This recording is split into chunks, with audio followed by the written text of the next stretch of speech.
इस कार्यक्रम के पुण्यार्चक हैं गुणायतन परिवार। गुणायतन परिवार द्वारा भोपाल में बड़ी सार्थक पहल की गई है, जिसमें बच्चों को संस्कार युक्त और गुणवत्तापूर्ण शिक्षा देने का मौका मिल रहा है। ये बच्चों की व्यवस्था की गई है, जिसमें 6वीं 7वीं के बच्चे इस साल लिए जाएंगे और 11वीं 12वीं और सीए फाउंडेशन के बच्चों को यहाँ रखा जाएगा। ये मेधावी छात्रों को प्रावीण्य के आधार पर उसे प्रविष्टि मिलेगी। पूरे देश भर से प्रविष्टियाँ आएगी। प्रत्येक कक्षा में मात्र 30-30 बच्चों का ही चयन होगा और चयनित बच्चे वे होंगे जो अपनी प्रतिभा के बल पर चुने जाएंगे और उनको एक प्रकार की स्कॉलरशिप दी जाएगी। ये छात्रवृत्ति के तहत पढ़ेंगे। गुणायतन के समाज कल्याण की दिशा में एक बहुत अच्छी पहल है और ये सार्थक पहल है। इसकी शुरुआत भोपाल से हो रही है। ये भोपाल वालों के लिए बहुत गौरव का विषय है। इसके लिए गुणायतन के साथ विद्यासागर इंस्टीट्यूट और सेज और एपीटी, इन तीनों को भी मैं बहुत बहुत आशीर्वाद देता हूँ।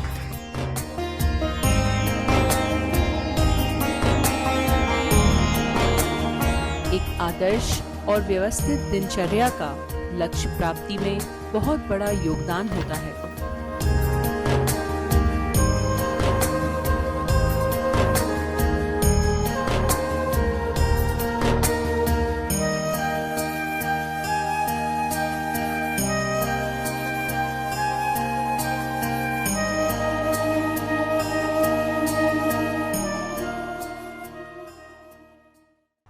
आज हम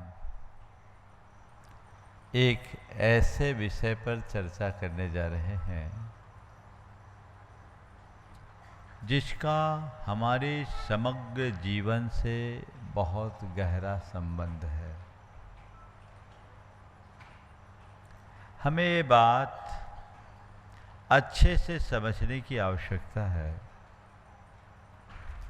कि हमारा संपूर्ण जीवन हमारी भावनाओं से नियंत्रित और संचालित होता है और इसे ही साधने की प्रक्रिया का नाम है भावना योग। ये एक ऐसी आत्म साधना है जिसको साध कर हम अपनी भावनाओं को साधते हैं और आत्मा की अनंत विशुद्धि को प्रकट करते हैं। हमारे अंदर असीम शक्तियां हैं जिन्हें हम अपने भावनाओं के बल पर उद्घाटित कर सकते हैं। हम उन्हें जागृत करें, परिमार्जन करें और विशुद्ध बनाएं, यही भावना योग है। भावना योग एक ऐसी प्रक्रिया है जो हमारी आत्मा की शक्तियों को जागृत करती है, परिमार्जित करती है और विशुद्ध बनाती है। बहुत दिनों से आप सब लोग भावना योग से परिचित रहे हैं। कई बार लोगों ने मुझसे भी ये सवाल किया कि महाराज श्री, ये भावना योग आपने सबके बीच क्यों रखा? आज मैं बात यहीं से शुरू करता हूं। बंधुओं, जब हम अपने जीवन को गहराई से उतरकर देखते हैं तो ये पाते हैं कि हमारा समग्र जीवन हमारी भावनाओं पर निर्भर करता है। हमारी अंतरंग में अनेक प्रकार के भाव उत्पन्न होते रहते हैं। कभी अच्छे भाव होते हैं, कभी बुरे होते हैं, लेकिन भावनाओं का प्रवाह सतत चलता रहता है। जहां जैसे भाव होते हैं, हमारे विचार भी वैसे ही हो जाते हैं। और जैसे विचार होते हैं वैसी हमारी भाषा बन जाती है, और जैसी भाषा होती है वैसा ही हमारा व्यवहार बन जाता है। जैसा व्यवहार होता है वैसे हम कर्म को बांधते हैं, और जैसे कर्म बांधते हैं वैसा हमारा भाग्य होता है, और फिर जैसा हमारा भाग्य होता है वैसे ही हमारा भाव बन जाता है। ये एक चक्र है। लोग अपने भाग्य को सुधारना चाहते हैं। संत कहते भाव को सुधारो, भाग्य सुधर जाएगा। भावना से भाग्य का संबंध है। जैसे भाव वैसे विचार, वैसी वाणी, वैसा व्यवहार, वैसा कर्म और वैसा भाग्य। मेरा भाग्य अच्छा हो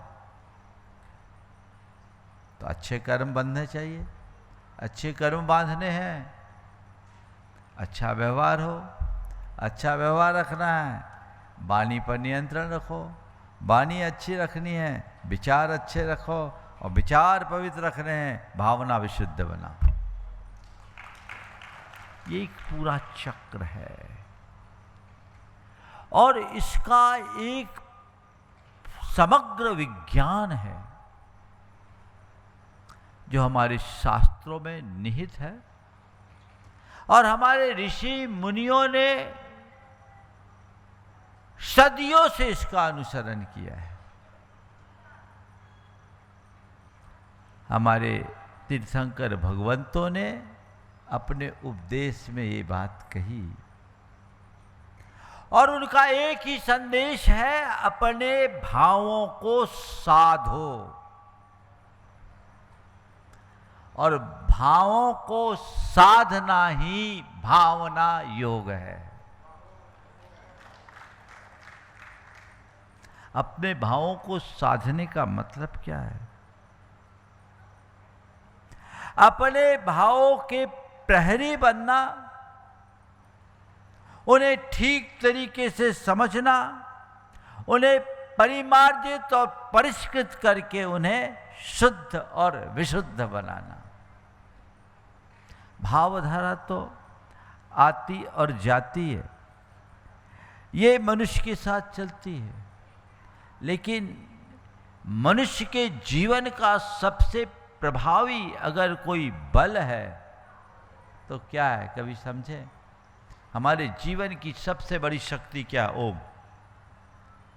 ओम। स्क्रीन देखो। हमारे जीवन की सबसे बड़ी शक्ति क्या है? मैं आप सबसे कह रहा हूं कि हमारे जीवन में सबसे बड़ा चमत्कार क्या है? हमारी तीक्ष्ण बुद्धि, जो ब्रह्मांड के रहस्यों को भेद ले? कहते नहीं। हमारा शारीरिक बल, जो पर्वतों को फोड़ दे?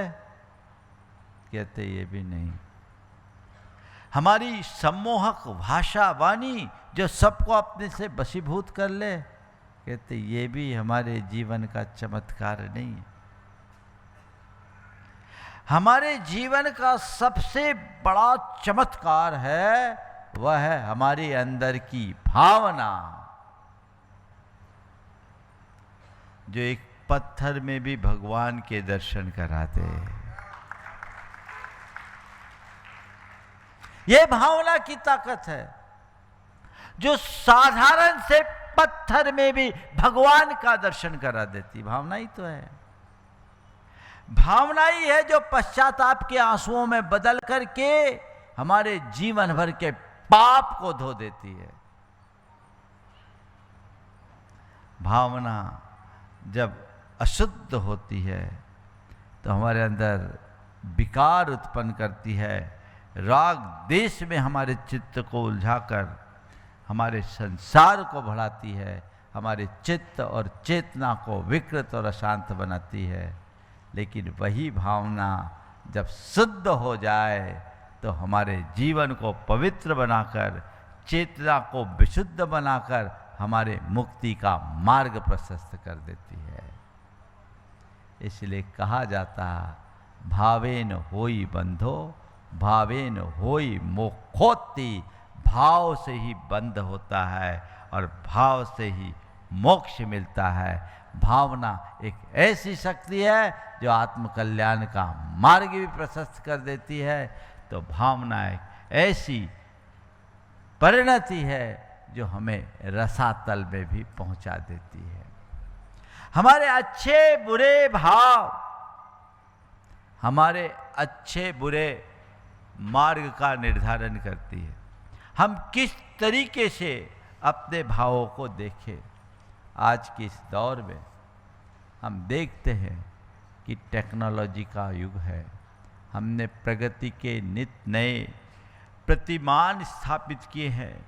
विज्ञान की नई नई अवस्थापनाएं प्रकट की है। आज साइंस और टेक्नोलॉजी के क्षेत्र में हमने बहुत विकास किया है और टेक्नोलॉजी ने तो पूरी दुनिया को समेट लिया है। ये एक बहुत अच्छी चीज़ है, अभूतपूर्व है। लेकिन सोचने का सवाल तो ये है कि हमने जितना बाह्य जगत में अपना विकास किया है, क्या आंतरिक जगत में हम उतने ही अधिक शांत, सहज और संतुलित हैं?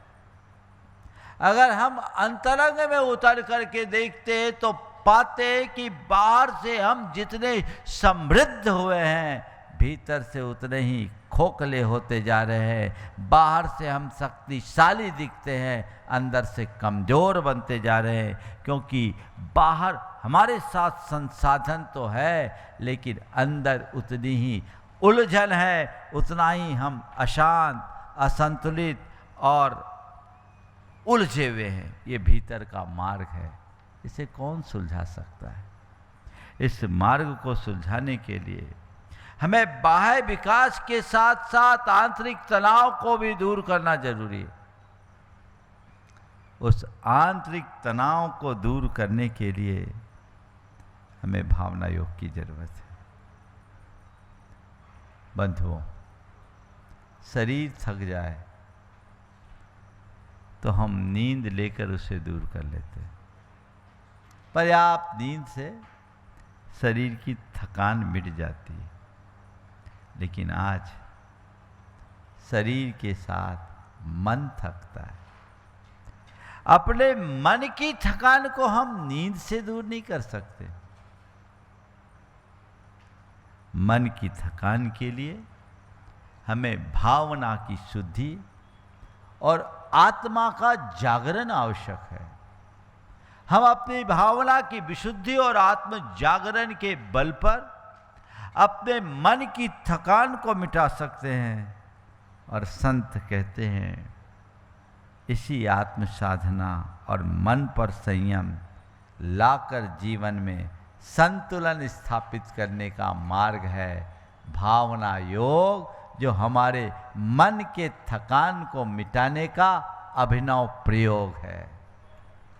अपने मन को तरोताज करना है। आज आप लोग कंप्यूटर पर काम करते हैं, 24 घंटे आपका कंप्यूटर पर काम होता है। कभी कभी ज़्यादा काम होता है तो आपका कंप्यूटर क्या होता है, हैंग हो जाता है, होता है। और कंप्यूटर के हैंग होने के बाद आप लोग क्या करते हैं? रिफ्रेश करते हैं, है ना।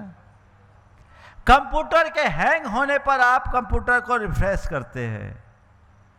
संत कहते दिमाग के हैंग हो जाने पर भी आप दिमाग को रिफ्रेश कीजिए।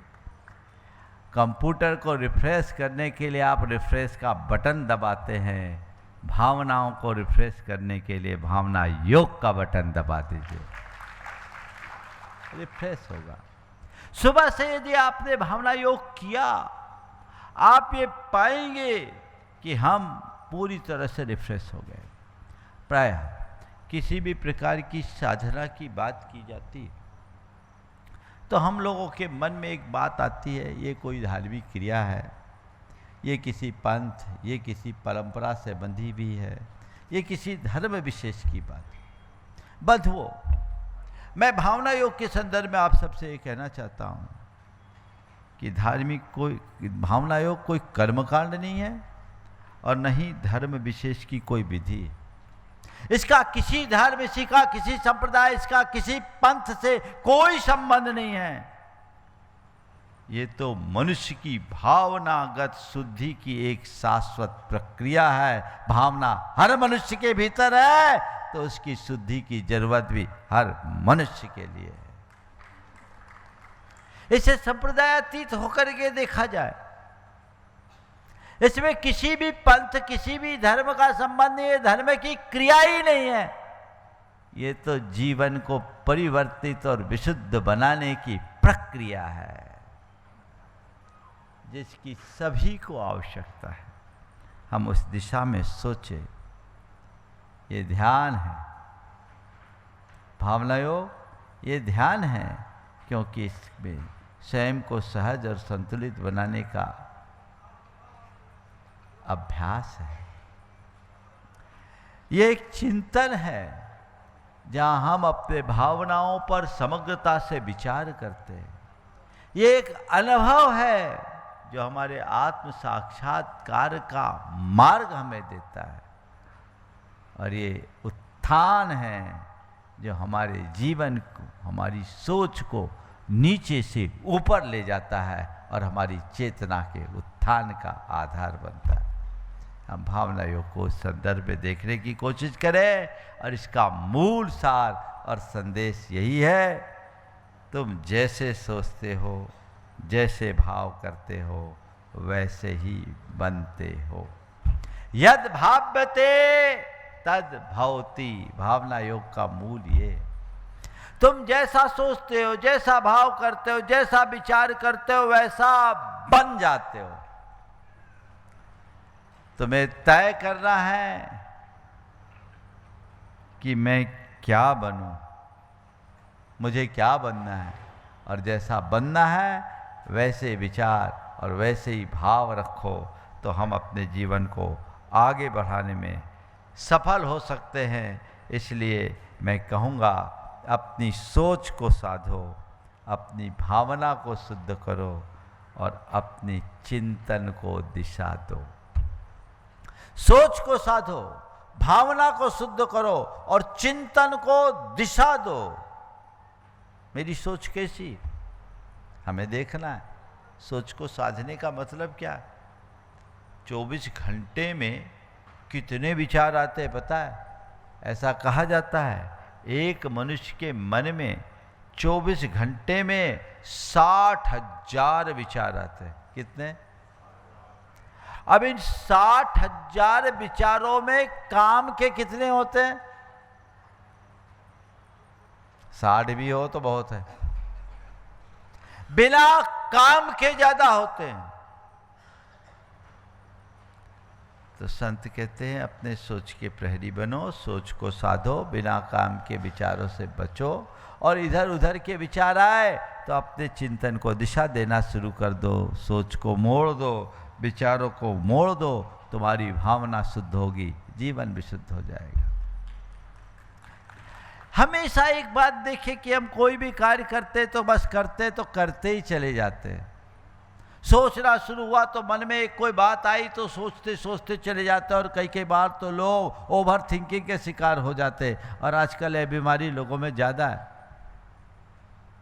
भावना योग हमारे सोच को साध कर भाव को विशुद्ध बनाने का मार्ग देता है। जो नियमित भावना योग करता है उसकी सोच सत्य है, भाव विशुद्ध होते हैं, और उसका चिंतन एक दिशा विशेष में नियोजित हो जाता है। वो सोच होनी चाहिए। सवाल है, हम भावना योग क्यों करें? क्यों करें? इसलिए करें कि हमें अपने विचारों को सकारात्मक बनाना है, अपनी भावनाओं को निर्मल बनाना है, क्योंकि सुखमय और शांतिमय जीवन का आधार विशुद्ध भावना और सकारात्मक सोच है। हमारी भावना अगर विशुद्ध नहीं होगी, हमारी सोच सकारात्मक नहीं होगी, तो हम अपने जीवन को सुखमय और विशुद्ध नहीं बना सकते। तो उसे बनाने के लिए नियमित भावना योग करने की आवश्यकता है। आज के दौर में तो ये और ज़्यादा जरूरी है, क्योंकि हर व्यक्ति का चित्त विकृत है, चित्त विकृत है। क्रोध ने हमारा सब कुछ नष्ट कर दिया। क्रोध की अग्नि में हमारा विवेक नष्ट भ्रष्ट हो गया।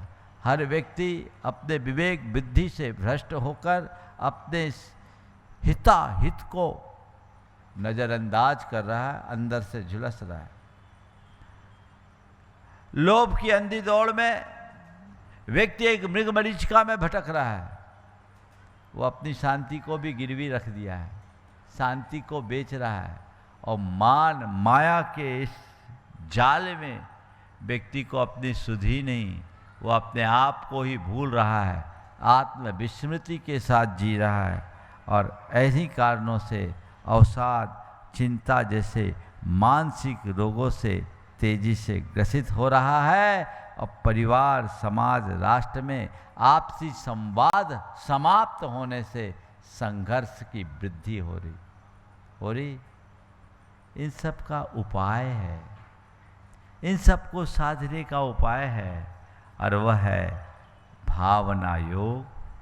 भावना योग एक ऐसा दीप है जो हमारे भीतर जलकर हमारे अंदर के अहंकार और अज्ञानता को मिटाता है। यह आत्म प्रकाश का मार्ग है।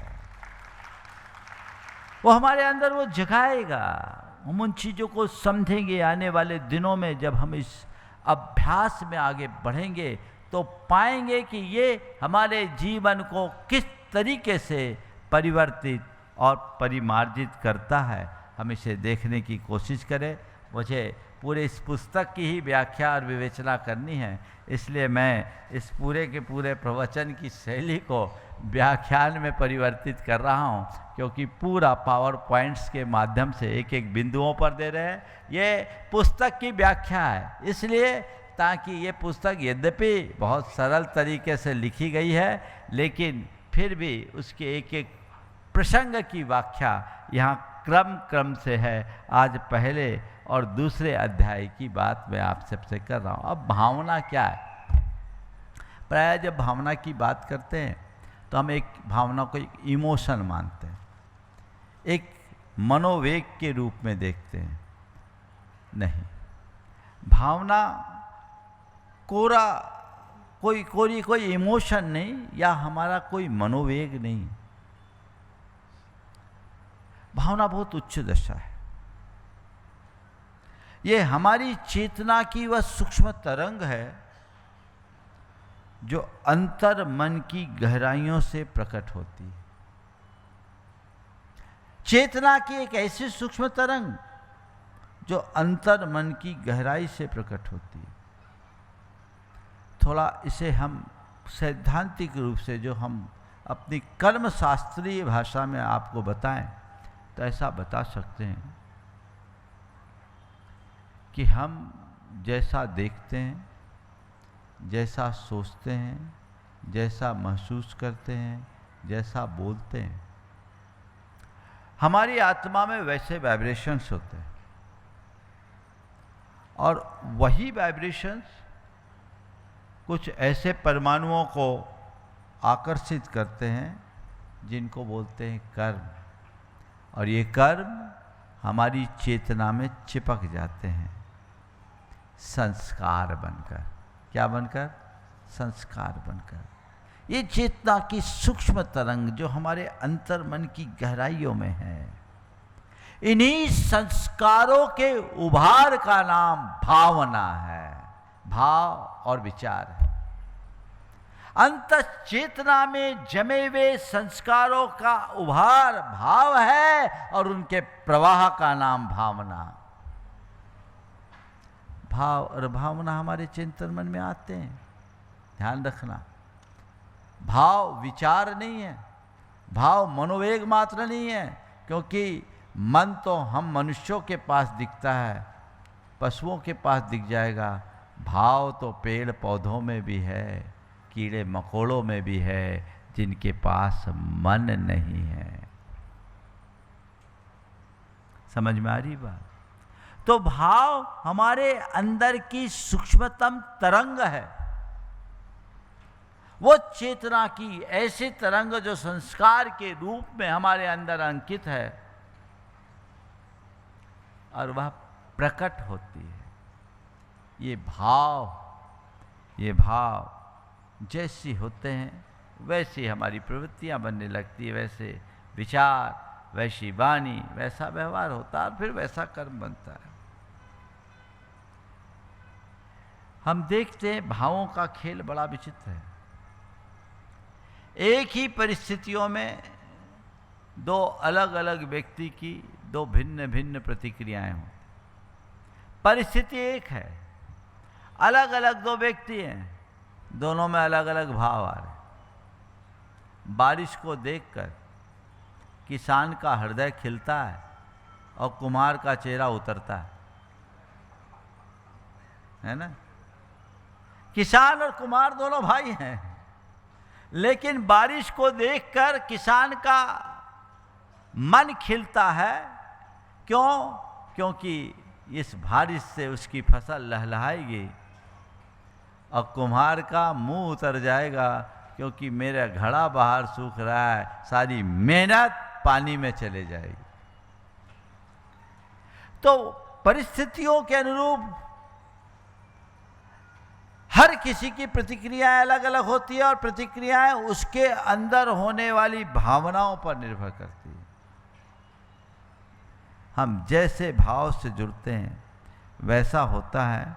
हमारा जीवन बाहर की घटनाओं से उतना प्रभावित नहीं होता जितना कि हमारी आंतरिक भावनाओं से आकार लेता है।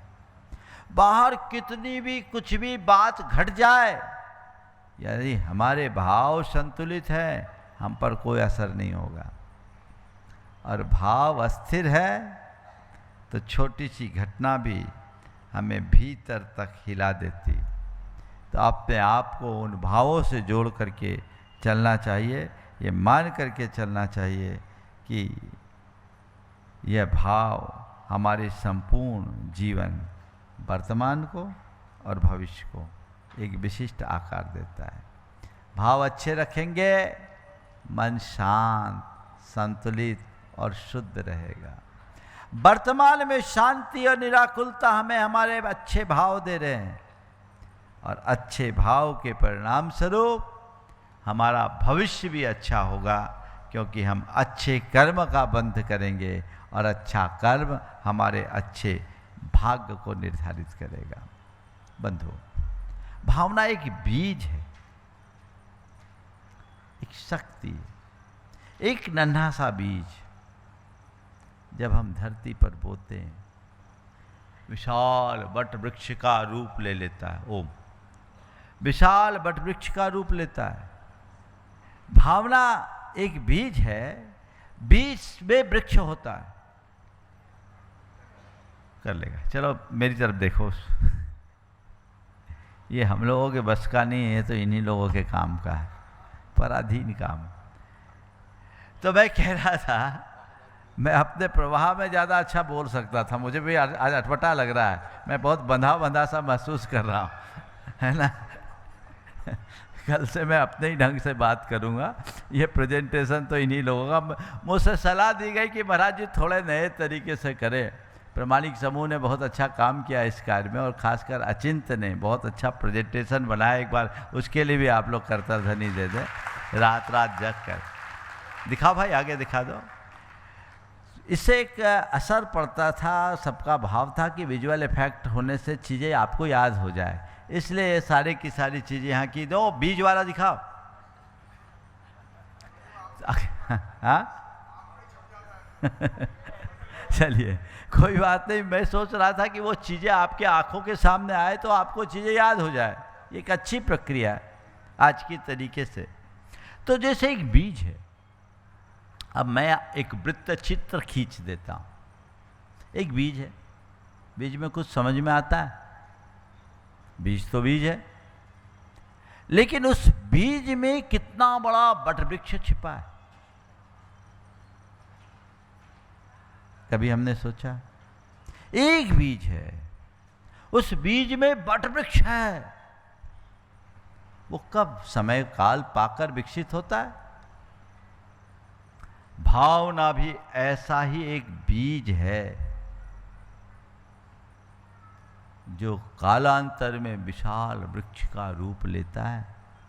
अब बीज कैसा है, सब कुछ उस पर निर्भर करता है। अगर आप गुलाब बोओगे तो गुलाब खिलेगा, और कैक्टस के बीज बोओगे तो कटीली कैक्टस मिलेगी। हम अपने चेतना में कैसी भावनाओं का बीज बोते हैं, सब कुछ उस पर निर्भर करता है। समझ गए? तो इस भावना को बीज की तरह देखें। जैसे एक बीज में अनेक संभावनाएं छिपी रहती है, वैसी हमारे अंदर की भावना हमारे भाग्य का निर्धारण करती है, हमारे भावी जीवन को निर्धारित करती है। जैसी हमारी भावना होती है, जैसा हमारा भाव होता है, वैसे हमारे विचार बनते हैं, वैसे हमारे वाणी होती है, वैसा हमारा व्यवहार होता है, वैसे हमारे कर्म बंधते हैं, और उससे वैसा ही भाग्य बन जाता है। तो भाव से भाग, हमारे शास्त्र कहते हैं, जब गुण दिभाव मादा कत्ता सो हो दि तस् भावस। आत्मा जैसा भाव करता है वह उसका कर्ता हो जाता है। भावेन देवम कुर्वन्ति भावना तिर्यंचम कुर्वन्ति भावना नरकम कुर्वन्ति। भाव से ही देव बनते, भाव से ही पशु बनते, भाव से ही मनुष्य बनते हैं, और भाव से ही नरक में जाते हैं। यानी हमारी भावना ही मनुष्य देह, पशु, नरक या देवत्व की ओर ले जाती है। भावना हमारे भावी जीवन का निर्धारण करती है। भावनाओं की शुरुआत विचारों से होती है, विचारों के अंकुरण से वाणी, और वाणी से व्यवहार, और व्यवहार से हमारी प्रवृत्ति बनती है। वैसे कर्म, और कर्म से हमारे भाग्य का निर्माण होता है। हम जो कुछ भी बनते हैं वो हमारी भावनाओं के ऊपर निर्भर करता है। सम्यक भावना हमारे अच्छे जीवन का निर्धारण करती है, तो मिथ्या भावना हमारे जीवन का पतन कर देती है। सब कुछ हमारी भावनाओं के ऊपर निर्भर करता है। भावना दोधारी तलवार की तरह, ये हमारी रक्षक भी है, भक्षक भी है। दोधारी तलवार का वार यदि शत्रु पर है तो शत्रु पर विनाश होगा, और यदि अपनी ओर मुड़ गई तो खुद का विनाश। भावनाओं को यदि हमने सही दिशा दी तो हमारे कल्याण का आधार यही बनती, और यदि गलत दिशा में चले गए तो ये हमारा पतन करती है। अशुद्ध भावनाएं हमारे अंदर राग, द्वेष, मोह, काम, क्रोध, लोभ, मोह और वासना के गंदे भाव उत्पन्न करते हैं, विचार उत्पन्न करते हैं, जो हमारी चेतना का पतन करते हैं, कर्म का बंध कराते हैं। इसके विरुद्ध शुद्ध भावनाएं हमारे मन में करुणा, मैत्री, प्रेम और क्षमता का भाव जगाती है, जो हमारी चेतना को विशुद्ध बनाती है। एक बंधन का मार्ग है, एक मोक्ष का मार्ग है। हमें बंधन से मुक्ति की ओर बढ़ना है तो अपने भाव को बदलने की जरूरत है। भाव बदलने से भाव सुधरता है। जैसा भाव वैसा भाव, इस बात को ध्यान में रखें। की पॉइंट है। इसलिए धर्म की साधना और कुछ नहीं है। हम जितनी धार्मिक क्रियाएं करते हैं वो किस लिए करते हैं? अपने भाव को सुधारने के लिए। लेकिन हम लोगों के साथ एक विचित्रता है, हमारे मन का कुछ खेल भी ऐसा है कि जो क्रियाएं हम करते रहते हैं ना, बाद में वो रूटीन बन जाती, फिर उसमें भाव नहीं जुड़ता, वो केवल क्रिया के रूप में बन जाती है। लेकिन भावना योग करोगे तो हर कार्य भाव सभर होगा, और भाव सभर कार्य से शुद्धि जरूर होती है। यही मुक्ति का आधार बनता है। हम अशुद्ध भाव करेंगे तो कर्मों का बंधन होगा, वो हमारे संसार को बढ़ाएगा, और हमारे भाव यदि पवित्र होंगे तो कर्मों की निद्रा होगी और आत्मा को शाश्वत शांति की प्राप्ति होगी। तो हम कर्म निर्जरा करके शांति को प्राप्त करना चाहते हैं तो हम अच्छी भावना भाएं। कुल मिलाकर सार है कि हमारी जैसी भावना वैसा कर्मबंध, जैसा कर्मबंध वैसा ही फल, जैसी भावना वैसा कर्मबंध, जैसा कर्मबंध वैसा ही फल और वैसा ही भाग। यह ध्रुव सत्य है। गुणायतन परिवार द्वारा भोपाल में बड़ी सार्थक पहल की गई है, जिसमें बच्चों को संस्कार युक्त और गुणवत्तापूर्ण शिक्षा देने का मौका मिल रहा है। ये बच्चों की व्यवस्था की गई है, जिसमें 6वीं 7वीं के बच्चे इस साल लिए जाएंगे और 11वीं 12वीं और सीए फाउंडेशन के बच्चों को यहाँ रखा जाएगा। ये मेधावी छात्रों को प्रावीण्य के आधार पर उसे प्रविष्टि मिलेगी। पूरे देश भर से प्रविष्टियाँ आएगी। प्रत्येक कक्षा में मात्र 30-30 बच्चों का ही चयन होगा, और चयनित बच्चे वे होंगे जो अपनी प्रतिभा के बल पर चुने जाएंगे और उनको एक प्रकार की स्कॉलरशिप दी जाएगी। ये छात्रवृत्ति के तहत पढ़ेंगे। गुणायतन के समाज कल्याण की दिशा में एक बहुत अच्छी पहल है और ये सार्थक पहल है। इसकी शुरुआत भोपाल से हो रही है। ये भोपाल वालों के लिए बहुत गौरव का विषय है। इसके लिए गुणायतन के साथ विद्यासागर इंस्टीट्यूट और सेज और एपीटी, इन तीनों को भी मैं बहुत बहुत आशीर्वाद देता हूँ।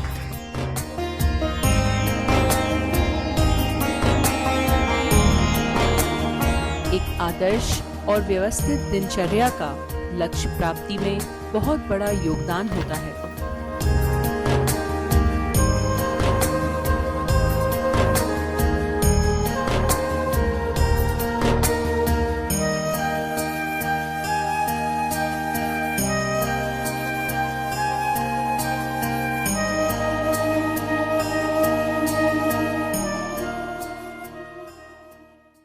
इस कार्यक्रम के पुण्यार्जक थे गुणायतन परिवार।